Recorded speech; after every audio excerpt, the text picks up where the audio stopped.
Corvette project update. So I've recruited my wife to help me with the wheels. She has scraped and sanded the center part, which we'll paint black. And now she's working on the little trapezoidal curvy parts. Sanding those down so that they'll be ready to paint. Looks like she just grabbed the tape to start taping it up. I've been working daily on this thing, but it seems like it's always one step forward, two steps back. I had flushed all the old brake fluid out, starting with the passenger side rear, then to the driver's side rear, and then to the passenger side front and driver's side front, and pushed out all the old brake fluid and got brand new brake fluid in it. Everything was looking pretty good, but these rotors look like, well, you can see they look horrible. So I thought I would go ahead and take them off, but you'll see here that in 5 different places around the rotor they are riveted on, so you have to drill these out, and once you get past the head, then you get a bigger drill and drill the heads until they pop off, and then you have to break them free. So I watched a video on it, and the guy had the whole hub off.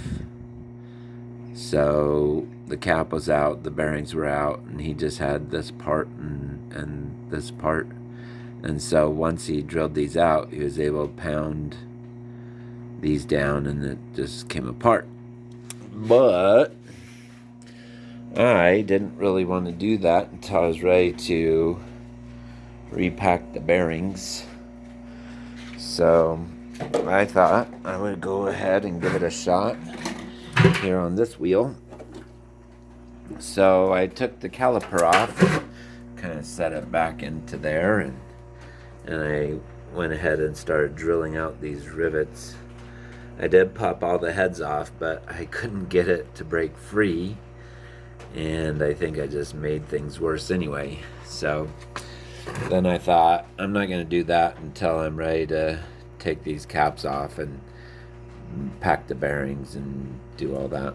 So I went to put it all back together, and the Corvette, Chevy in all their wisdom, decided to create a caliper piston with a seal that just this rubber thing fits into a lip right here on the piston. So right where my fingernail is a groove on the piston, and then the rubber boot fits into the, you can see it here, the rubber boot fits into that, and that's your seal.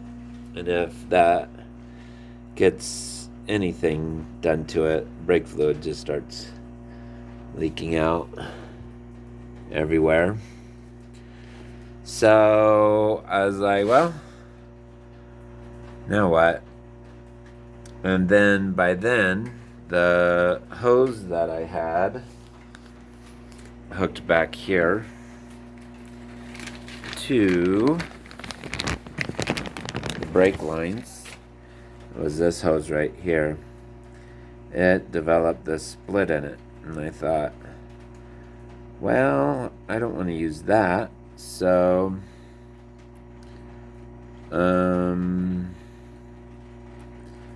but it looks like it's a bajillion layers. I mean, look at that opening. I probably would have been fine using this, but I went and bought a new hose. So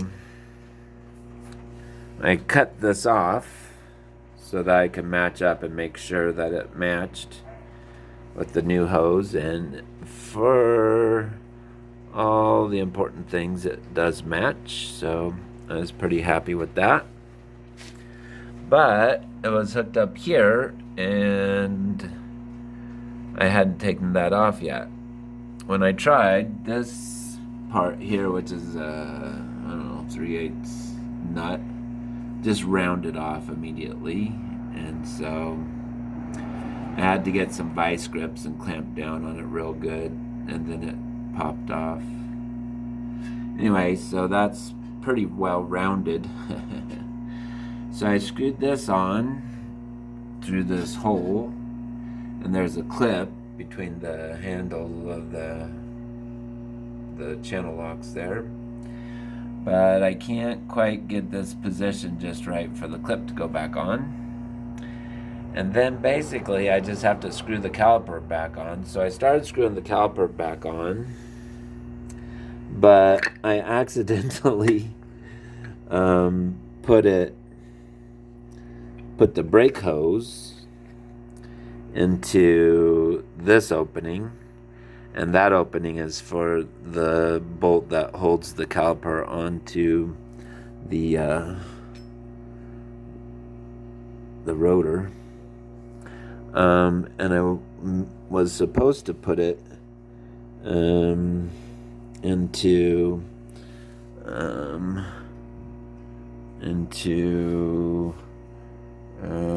geez, where did it go? Oh, there, dear Lord. So it was supposed to go into this opening. And so I started spinning it on, and I have to spin the caliper to screw it on because, you know, that's just the way it is. If this worked right, then I wouldn't have to do that, I suppose. I could just run that line over there and twist that twist fitting on. But the way things are, I have to twist the caliper to screw it on. And I'm twisting and twisting, all the while twisting it into the wrong hole, of course. And then I thought, you know, I don't want these lip seal ones, so I ordered some O-ring. You can basically upgrade to an O-ring seal kit through Zip Corvette. Very happy about Zip Corvette, by the way. Anyway, so I thought if I put all this on, which includes this little copper compression washer that you press in there and it seals it, then I'm just going to have to take it off again when I get that kit, and I'm not going to be too happy about that process. So I decided that I would halt that process, just halt it, and wait for my kit to come in. So this one is gonna be here for a while, just like this, and as much as I try to block that off so that no brake fluid would be dripping out, it doesn't matter. Brake fluid's still dripping out, so I'm gonna have all brand new brake fluid again. But one thing that did happen while moving the car into the garage, I'm not sure exactly when it happened or how it happened, but here they are over here. The transmission lines, one of them got damaged, and it just started leaking out of it, and it's right here. You can see the two dashes there, and they penetrated the metal, and so whenever the car's running, transmission fluid will come gushing out of there. So I took off the old transmission cooling lines and decided to install new ones, which I did purchase from Zip Corvettes, I believe. So they hooked to two hoses that are supposed to be here and here, but I took those hoses off. You can see the piece that goes into the radiator, maybe. I don't know, it's a bad angle. And then they run over this control arm for the right front suspension, and they run over here by the fuel pump right there, and I have to make sure that they don't rub right there on that control arm. So I'm trying to think of how I'm going to do that. My little creeper is catching the carpet and not letting me creep over it. Oh, by the way, I was starting to tell you a story about my principal the other day when Eliana walked into the garage, and then I forgot everything because, she's my beautiful wife. So anyway, our principal had this idea that we would move from classroom to classroom on different sets of wheels, and one of the set of wheels was a creeper. And she heard that name called for it, and she's like, "Really? Is that really the name?" And of course it is.